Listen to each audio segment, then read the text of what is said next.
At the lowest point in Call of Duty history, after Black Ops 3, a widely regarded average game, came a trailer for the new Infinite Warfare. The trailer went on to be one of the most disliked in YouTube history, and it was clear that people were tired of this futuristic setting and these boost packs. In today's video, we're going to be looking at whether or not Infinite Warfare was really as bad as it was portrayed. So, the campaign had a lot to live up to. Other Modern Warfare titles all had pretty spectacular campaigns, and after a mediocre Black Ops 3 campaign, people were really hoping that this game could do something special. So, the campaign starts with ships in space, and we're all talking about the bad guys. First impressions, I immediately thought, yeah, it looks pretty good. It looks like they're at least exploring the wider world, unlike what Black Ops 3 did. And then it goes on, you're on a planet, and you're with a team, and you've got to get a big weapon. This big weapon is this big energy gun type thing, and then you're given this cool minigun energy weapon. Then in classic COD style, the whole place goes to shit. You escape, you get attacked and questioned by the main bad guy, and then he randomly shoots one of his own men. Now, look, immediately I understand the feel of we need to portray the bad guy as being bad, but why would you shoot one of your own men to make a point? Surely you'd shoot one of, your enemies, not... But anyway, we go on. Robots come and they kill you and your men at the start, and that is the intro. That is the intro to this campaign, and it sets precedent of we are in space, then we're on the floor, there is varied environments.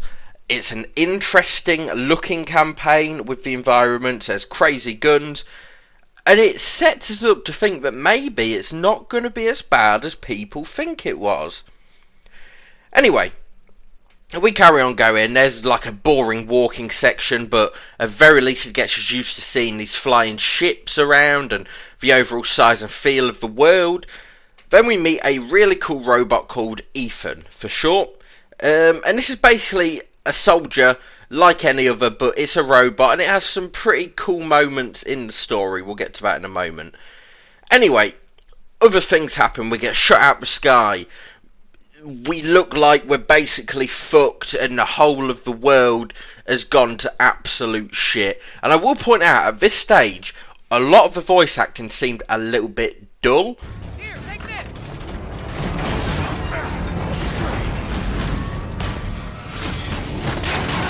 Get up. We gotta move. They're firing. Wait, sorry, I need it. And kind of monotone at times. Every one of the soldiers all kind of sounded like, Soldier A, Soldier B. It wasn't great, but at the same time I could kind of get over it enough, because it does sort of improve later in the missions, but for now it wasn't great. Anyway, we get our first real look at, I would say, the first proper mission, because the other mission was more of like a setup to what the game is going to be. But we get our first proper mission, and I immediately notice a lot of cool things. So, when you pick up a new weapon, immediately you get info about it. So, for example, if you pick up a assault rifle for the first time, it will come up on your screen saying, new unlock, whatever, and it will tell you if it's an assault rifle, what type of ammo it uses, so ballistic or energy ammo, and they both have a use in this game. And then it'll also give you a little bit more information. I thought this was cool. It lets you have a couple of seconds to identify what it is you're actually using and picking up. I liked this. And then it's got really cool hacking abilities and just weapons overall. Certainly better than what was in Black Ops 3 in terms of the hacking abilities. So here there's the ability to hack other robots, for example, and then fight and use them robots in combat like normal, or use self-destruct on the robots to, self-destruct. Pretty self-explanatory. And overall, the first sort of hour of the game was pretty excellent. The only issues I had were the fact that the graphics overall I don't think were quite as good as Black Ops 3. Now, this game is a few years old now, but You compare it to Black Ops 3 with its more vibrant colour palette and everything. This game is a little bit more dull overall, and just graphic fidelity was a little bit off at times, but it was still fine. It was still a nice looking game.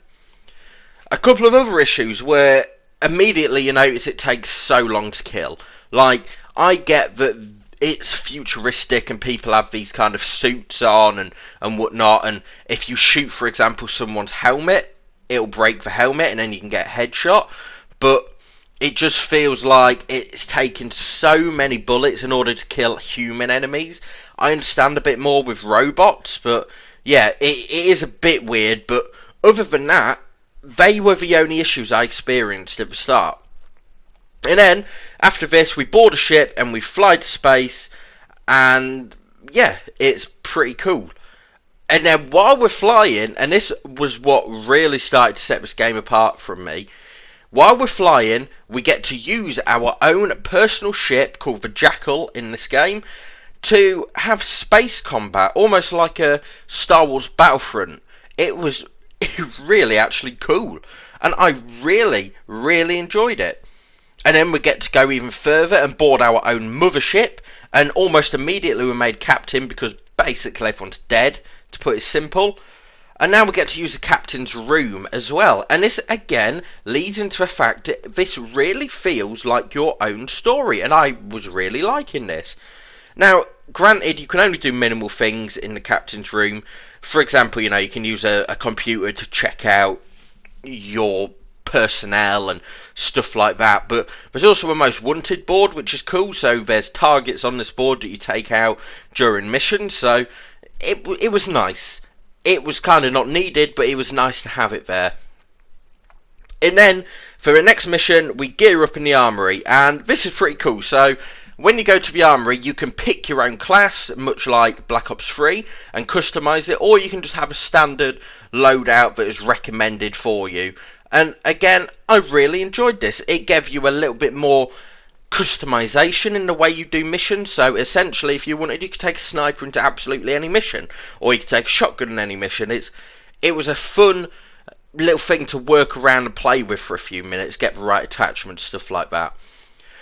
We were also told, and I'll reiterate on this, that energy weapons are better against bots, which gives us a use for the different energy types, I suppose. So a ballistic weapon is standard bullets. So for example, a automatic assault rifle uses ballistic ammo, which are 30 round mags, whereas there's also assault rifles that shoot energy ammo, and these energy ammo type weapons again are better against the bots, and I believe the exact same effectiveness against human targets, but I'm not 100%. But again, it gives a use to these different weapon types. And then you can also customise your ship minimally. I say that your Jackal, you can basically choose one paint job for it, and you can choose from around about 9 weapons overall for it. It's not great, but it's, it gives you a bit of customization. I really enjoyed that. And immediately as well, again, I keep saying immediately, but in the first 2 hours of this game, I picked all this up. The mobility is utilised so much better than Black Ops 3, like infinitely. You see what I did there? Infinitely better, to say the least. So Black Ops 3, the campaign felt like you had about 2 sections where you would actually use the advanced movement. Here though, there's constantly high areas, mid areas, low areas, bits to run on the walls for. It really impressed me that they're really leaning in to this advanced movement. First 2 hours you've already got crazy weapons that are very futuristic. You're in space, obviously seems really cool. There's high up areas, enemies are using boost rigs, which is what it's called in this game. There's these big robots and everything. It's pretty fantastic. And then you get some pretty sort of old school upgrades, which are, I say old school upgrades, they're kind of old classic weapons and stuff, but upgraded futuristically. So for example, there's essentially a riot shield, but now you can kind of see through it, and it covers your body, and it has like this boost pack attached to it. Cool things like that give the game again that futuristic feel, which I really enjoyed. And then on from there, we fight on some old school terminal type map, which is, it is terminal, but it's now in the future, but it's still classic terminal. This was a cool sort of feedback to the old games. And again, the anti-grav movement on the walls and everything you really experience in this map. It feels excellent. It really does. It feels like it flows, and that's what Black Ops 3 didn't do. And I keep reiterating back to Black Ops 3 because the campaign was a disappointment for me, but in this game it flows. It feels like you're able to slide from one wall to another and then do a little boost over here and over there. Overall, really good. One thing I did notice though, and it made me giggle every time I had to do it, was that no one else in this game knows how to open a door.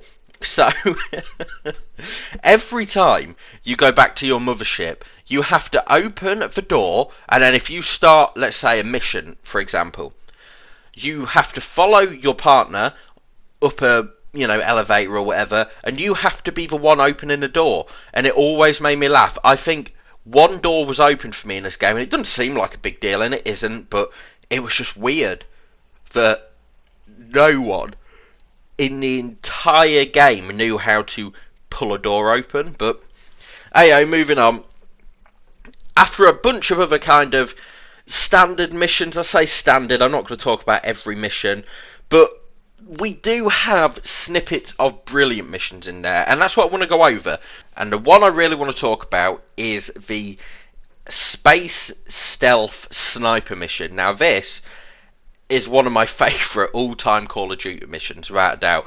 So, you get rigged up, and you go literally into space, and you're using asteroids as cover from the enemies. And so you go in from cover to cover, behind asteroids, trying to assault this big-ass enemy ship with just you and your friend, your partner, and you've got a sniper, and you're taking down enemies that are working on the outside of these ships. It is such a cool experience. I can't actually explain how good it felt.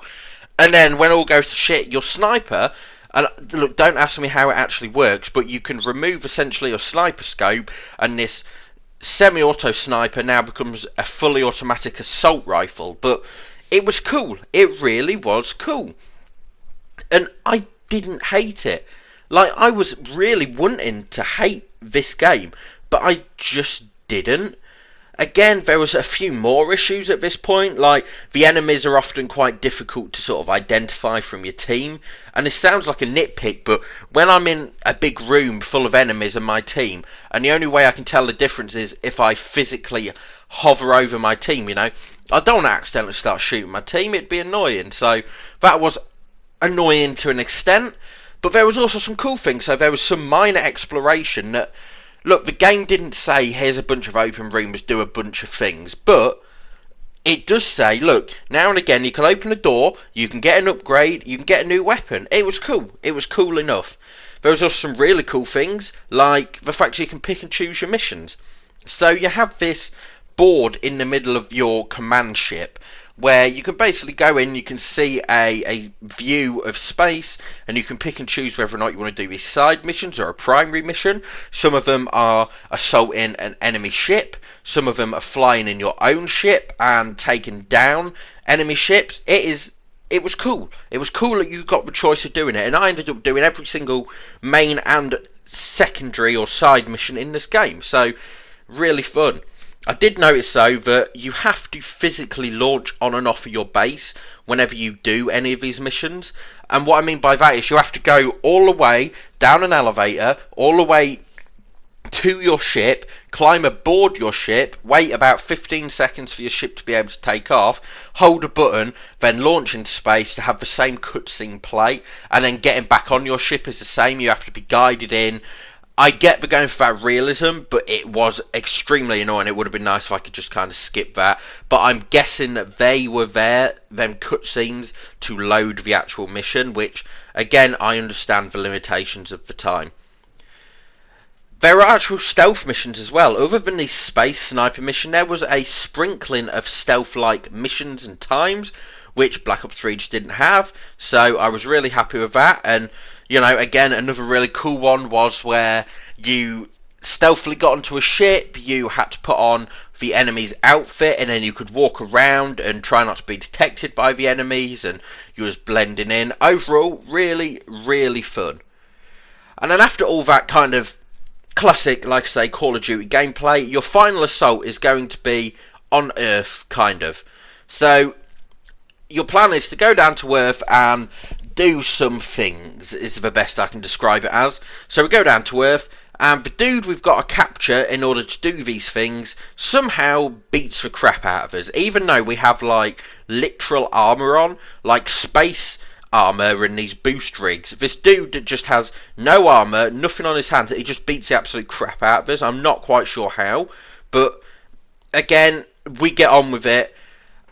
And on our hunt to catch Jon Snow, we have to go all the way, like I say, onto this planet. We get this dude, and then they're like, oh no, we don't actually need to be here, we need to be on Mars to end the entire war. And so we go up, and again, everything goes to shit. Your ship and friends get hit, everyone gets hit. You then land on Mars, and the last of your people all rally together in this assault on this big old base, and hoorah, it's great and everything, but a little bit cringy at times. And then we sacrifice ourselves, and it's kind of sad, I guess. The saddest part was the fact that Ethan the robot, who was my favourite character, had to die. You know, spoiler alert, I guess, but yeah, he dies. I genuinely felt really bad. After sacrificing ourselves, there's a cutscene where your friend Salt, throughout the whole game, is basically there remembering you in this memorial. And it's a good campaign. Look, it sounds like I've rushed it. I haven't. I just don't feel the need to talk about every last little bit. I honestly, just right here, if you stop watching here, I would suggest buying this game purely for this 8 to 10 hour campaign. It was that good. I'd give it an 8 out of 10. I really enjoyed it. The ending was, you know, fine. There's a bit in the credits where you get to listen to kind of voice logs, which was a bit weird and tedious, but you get a trophy for doing it. Look, overall, it's a really good campaign. Right, from this point on now, the game goes downhill. So we're going to talk about zombies first. And the reason I'm talking about zombies first rather than multiplayer, because usually I do campaign, multiplayer and zombies if it's a Call of Duty game that has that kind of stuff. I'm talking about zombies though because this was what I was really excited for. Now after Black Ops 3, my favourite zombies in any Call of Duty game of all time, I think it was done so expertly well. After that, I noticed online, and you know, at the time I watched videos of zombies in Spaceland, and it was their big take at essentially the Black Ops 3 zombies. Okay, I thought, fair enough, this could be fun. It looked colourful, to say the least, like really colourful. So I gave it a go, and the intro is really cool. Like there's this actual cutscene, but it's like an old classic cartoon. And the idea is that basically it's a bunch of actors going to try out for this crazy new film, and then they get sucked into, well, to the film itself, and that's it. They're all in the Zombies in Spaceland film reel. That idea alone sets up for something pretty magnificent.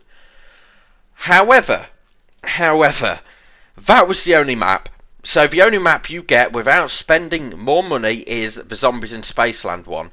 And so, even though it could be a great map, it was a bit annoying. So the only way for me that they could make Zombies at that point a replayable experience enough is if this map was so good and so groundbreaking that it blows every other map in existence away. And spoiler alert, it wasn't. It was kind of dull. It tries to be Black Ops 3, it really does. They've kind of thrown in so many different elements of things. For example, there's a lost and found area, so when you die and you lose your guns, you can go back to it and pick up your guns. A cool idea, but in actual execution isn't that great. Again, there's perk machines, but they've all been changed now, so instead of it being quick revive, you eat these kind of sweets that do the same thing essentially. I understand the meaning and what they're trying to do with the zombies and behind all these little things, and they do some things really well. But again, there's so many little Easter egg things that you have to do, or little things you have to collect in order to do a little challenge to get a bit more XP. It felt really stale after a while. I loved Black Ops 3 Zombies because the Easter eggs were there, but you could choose on a lot of the maps just not to do them and just have that fun zombies experience. And you can do that here, but I constantly felt like there was something in my HUD that was saying, you know, put this coin into this thing, put this thing there, turn this thing on here. It just felt a bit too much for me, but that is my personal preference. People might love what we did. And then the other fun ideas, and I will say, the arcade and mini games to buy yourself back was an excellent idea. So, if you buy the self-revive candy stuff and you die, you don't just immediately get brought back, you get sent to an arcade. And what you can do in this arcade is do water gun games, or you can do basketball type things, skeet shooting, all that kind of stuff. And if you get enough tokens, you can buy yourself back. Simple as. And it's a fun thing to do. It does kind of take away sometimes, you know, you're in a mist of battle and you kind of want to get back into it. But I like that they tried something new, and I commend them for that, because again, I had a lot of fun doing it. There's also a big boss in each level, as far as I can tell. And by each level, I mean the one level I played. I did also YouTube the other levels just to see, and as far as I'm aware, there's one main big boss in each sort of map, I should say, which was a cool idea. It kind of annoyed me at times because they are absolute bullet sponges, but it gives you at least an attempt at a kind of more advanced zombies gameplay, like I say, with a actual boss, so you kind of know you've accomplished the mission, if that makes sense. But this Zombies in Spaceland, as much as I praise again the arcade and the cool bosses and some of the neat things they did, it is possibly the most confusing layout of any zombies map, and I'm not exaggerating. Again, some people might love it, but I felt like I went through one door, and that door then led to another door. Fair enough, normal zombies. That other door then led to 3 other doors, that opening all them doors led to another 3 doors each. I had no idea where I was going. And to put it like this, Kino to Totem for me, best zombies map of all time, because of how simple yet replayable it is. I mean, Black Ops 1 comes out, and Kino to Totem's the first map I play, and I loved it. And I've put thousands of games and thousands of hours into it. And Kino to Totem is great because, for anyone that's played zombies, you know what the map is. You start off and there's the choice of going downstairs and unlocking the downstairs door, or the upstairs door. And then what happens is you unlock the downstairs door, and you then from there have one door to unlock, okay? So you get a new area and you can unlock another door and another door, but there's always just one door in front of you, so you know the way around the map. And then you can come all the way back round, essentially like a big circle. Zombies in Spaceland, though, is the complete opposite. It's so complex and so convoluted at times that I had no batshitting idea where or what I was doing. Again, I was unlocking doors, going downstairs through these corridors to then lead back up to another door that was leading me out to some ship toy kids area, to then use another door to then lead to 2 more doors that both led to different areas. The map is huge, and you know, again, it's cool to have variety, but I felt like this map could have been chopped in half and been made into 2 maps. You know, you could have had a Zombies in Spaceland 1 and Zombies in Spaceland 2. It would have given you 2 maps, it would have given you a bit more replayability, but no, it kind of all got shoved into one, and I'm not sure what the thinking was behind it.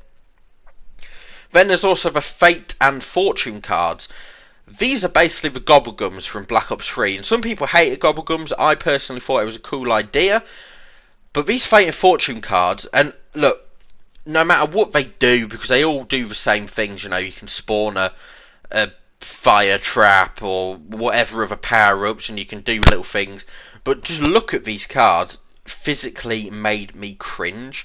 Like, these cards are so colourful, in a bad way though, and they're so in your face. Whoever designed them, and I don't mean this in a rude way, but I can't believe whoever designed these genuinely looked at them and went, yeah, they're pretty cool, I suppose, because they're not. You look at them and it hurts to look at. It's like someone's graffitied over a shit smear mark. It just isn't good. It really isn't. And this alone, I tried to go into our menus and actually look at them properly and see what we do. I opted out. I went, nah, fuck that. I'm not looking at them anymore. They're that bad. And I really can't believe they let these designs into the game. You could have had a more colourful but simplistic design that was actually readable and visible. But no, they decided to throw these in that was clearly looking like a first attempt. And it's a real shame, because the Gobblegums in Black Ops 3 were simple. They're gobstoppers of different colours, and you could tell they're different rarities just by glimpsing at them. But no, these, you never know which one's going on. And you don't use them the exact same either. You don't go to a machine to pull them out. This time you go to, well, I think it's after every round, or every couple of rounds, you can just choose one of your cards that are automatically, like, you equip beforehand. So, other than that as well, there is, it's no mystery box. It's now a mystery wheel, which is fine. It goes into the theme. Good idea, I suppose.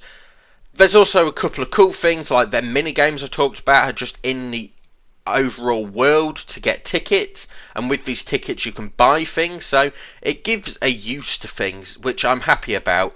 But the issues that I've spoke about really just made the zombies experience okay, like a bang average, 50%, 5 out of 10. It wasn't great. It was playable, don't get me wrong, and I'm sure with a few friends it'd be more fun. But the fact is, with friends in any game, it would be more fun because you're with your friends, if that makes sense. But yeah, it was okay overall. Right, now I've saved multiplayer for last because this is by far the worst bit about this entire game for me. I see, and before I make a video, I always check on Reddit, just on the general subreddit, to see what people think about the game, if people like it, whatever. And people generally like this game, but that's expected. If you like Infinite Warfare, you're obviously going to say that you like Infinite Warfare. You get what I mean? If it's your favourite game, then it's your favourite game. You can't help that. But for me, it is such a blatant carbon copy of Black Ops 3 that it was actually kind of offensive. Now, I get that each year Call of Duty kind of tries to copy itself. Advanced Warfare comes out, and then everything has to go futuristic after that, and the Pick 10 system came in like Black Ops 2, I believe, and now everything copies that. It's just the way it is. But when I say carbon copy, I really mean carbon copy. The menus, the boost packs. Now, yes, they utilised it well in the campaign, but the actual boosting is the exact same as in Black Ops 3. Down to the way the bar looks, down to the way the specialist and UI looks in multiplayer. It is so similar, it's actually kind of scary. And like I say to myself, if they put the campaign out of this game into Black Ops 3, Black Ops 3 would have been like a top 4 Call of Duty. But no, instead, they did an excellent campaign in this game and fucked the multiplayer up so badly. And I'm going to explain why. So, the specialists are basically the same as Black Ops 3. I get there's only a certain number of things you can do for specialists. You're always going to have a minigun type thing, and then a this type thing and that type thing. There's always going to be a specialist that has some kind of bomb, but it is so similar. As I've said about 5 times already, it's not even funny. In Black Ops 3, there was a character called Seraph, who was a specialist, and her gun was the Annihilator, and it was basically a 6-shot revolver that was a single fire and an instant kill if you hit anyone. Right, well, Black Ops 3 came up with that idea as far as I'm aware, and then Infinite Warfare said, right, okay, let's not copy the idea, so instead let's get a single fire pistol. However, it now only has 5 bullets, but it does the exact same thing. It's not an innovation in any which way. And these go on, they try and reskin things, so maybe a two-handed minigun type thing, which is again just a copy of something that was on Black Ops 3, and it just feels like they're void of the actual ideas. It felt like no one had ideas of their own. It doesn't seem difficult to bring in your own ideas. For example, why couldn't they have made it so that if they, let's say, wanted the essentially the Annihilator pistol, make it slightly different at the very least. Instead of having it a single shot that just instantly kills people and copying, have it as a laser type weapon. Have it maybe 3 shots, and it have like a laser beam type thing, and you have to just hold it on to the enemies for maybe half a second to get the kill. Slightly different, but they didn't. And the maps, I mean, they're fine, don't get me wrong, they're okay. Terminal being the best, which is kind of a cop-out because Terminal is a map that was already there, but it just doesn't utilise the advanced movement nearly enough, which is so weird because the campaign did it excellently. But like, there's 2 or 3 areas where I'm like, yeah, let me boost around this corner onto this wall. It just doesn't use it, and I'm really not sure why. And it's got all the classic game modes you could expect, you know, your TDM, your search and destroy. There's nothing wrong with the game modes, but it just feels weird that the maps are so kind of poorly made when the Modern Warfare series, because that's essentially what this is, just with a different name, has always been so great with its maps. The score streaks are fine, you know, you got your classics in there, you know, your VTOL type things, you've got your things that hover around and shoot enemies, and then your UAVs. It's fine, score streaks are fine. And then the worst bit about the entire multiplayer for me, the worst bit about the multiplayer in every which way, is the horrid supply drops. Look, Black Ops 3 supply drop system was infuriating. It really was. You never knew what you was going to get. Was you going to get a weapon? Was someone going to get lucky and get a weapon out of a loot crate or a supply drop, whatever they wanted to call it, and that weapon turned out to be an absolute beast? If so, that'd be unfair. But here it goes one step further. Offensive is what this is. I kept getting killed by, and I can only describe it as a automatic sniper. So the supply drops are, as you would expect, you can get a weapon out of them. However, some weapons are, just an example, let's say the standard, I believe it's the NV4, which is just the ballistic assault rifle. You can pull that weapon out up to legendary grade. Now, the legendary grade might have some perks on it. So one of them perks might be, if you get a 25 kill streak, you can use the nuke.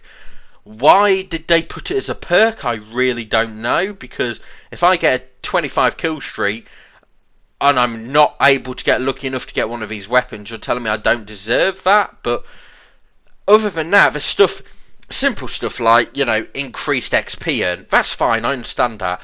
However, to have one, and this really makes me laugh, to have a sniper that's perk is literally can become automatic or a 3-round burst on a bolt action sniper really made me giggle. I thought, how is that fair in any possible way? I was getting killed by someone that was scoping in and using a 3-round burst sniper that one of its bullets would kill me. But no, they've had to go overkill and get a triple burst. It's absolutely ludicrous. And the gun I saw used most as well was the Titan, which is an LMG, and I didn't understand why until I picked it up. The base one is basically an energy weapon, which are already way too powerful in multiplayer, that shoots like 75 bullets, has basically no movement penalty, and has no recoil. And don't get me wrong, when people are running out of the legendary variation that seems to have like a speed increase, a damage increase, it's stupid. And the best thing I managed to get was a purple rarity shotgun. It made me not want to play it, and it absolutely sucked the fun out of it for me.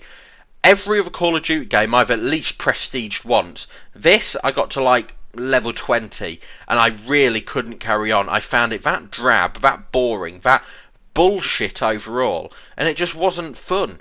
It really wasn't, and it is a huge letdown, and it's a letdown to itself more than anything. So what are my final thoughts on this game? Look, overall, the game is fine. Let me put it like that. So the campaign is pretty great. I've said that in this video. I will say that until the day I die. This campaign surprised the heck out of me, and it's one of the best campaigns I've played in a long, long time. And it's the sort of campaign that I would happily go back right now and play through it again. I had that much fun with it. The multiplayer is the weakest component now. It is so rubbish in terms of execution when it could have been so much better. The zombies is fine, just fine. Why do you only put one map into a zombies? You know, it doesn't make a lot of sense. Again, they could have split the map up and made it two, but it's fine, and I'm sure some people do get stuff out of it. Overall, I would have to give it a 7 out of 10, and it would have been a 5. It would have been an absolute 5 out of 10. Don't touch, don't ever look at this game again, if the campaign wasn't so good. And again, I say and again about 100 times, but I just need to reiterate that if the campaign wasn't in this game, if Black Ops 3's campaign was in this game, this would be one of the worst Call of Duties I've ever experienced.